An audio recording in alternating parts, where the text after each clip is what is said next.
Well, this is an idea that has been floated around for a while, bringing part of Oregon into Idaho to create what's called Greater Idaho. Jenny Ryan spoke to people about it and a local lawmaker about this idea.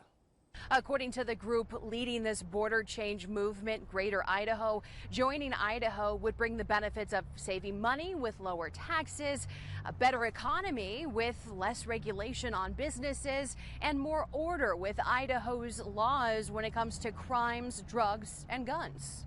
Idaho is awesome, it's beautiful, and who wouldn't want to be an Idahoan, right?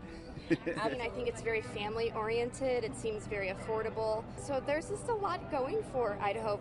But those aren't the only reasons some Eastern Oregonians want to call Idaho home instead. I think they look over here and say, wow, you guys have freedom and we don't. Idaho's Republican State Representative Judy Boyle says she sympathizes with conservatives across the border. Well, I think people should feel like they're at least listened to by government.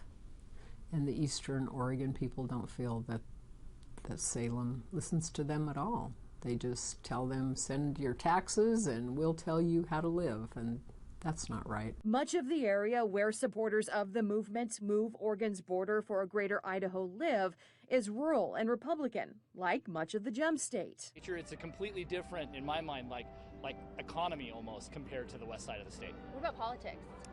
That's a tough one. I imagine, I'll just say this, I think priorities east are more in line with Idaho than priorities west. Democratic versus Republican ideals deepening the urban-rural divide over the past 20 years, according to Boise State University political science professor Jeffrey Lyons. That sort of resentment and that perspective is in place in, I would say, most every state that has a decided political leaning. But most of them don't have this neighbor right next door to say, why don't we just join up with those folks? Though Governor Brad Little has voiced support for the idea, not all Idahoans do. I think it's a terrible idea. Why so? Well, I don't think they thought through all the costs of peeling away half of the state and giving it to another state. I mean, they're going to have to pay for all the debt and infrastructure and stuff like that. Representative Boyle says the Greater Idaho movement is working on an economic impact analysis. Early next year, she plans to introduce a resolution in the Idaho legislature to move the border. Well, resolutions are just kind of like a white flag, you know. They're a hanky in the wind. It's kind of, this is what we'd like to see, or we want to explore this. Still, some steep hurdles lay ahead. Both state legislatures would have to formally approve of the border change, and then Congress, too.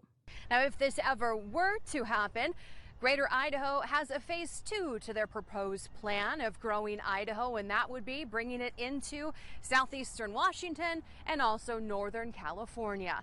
Jenny Ryan reporting.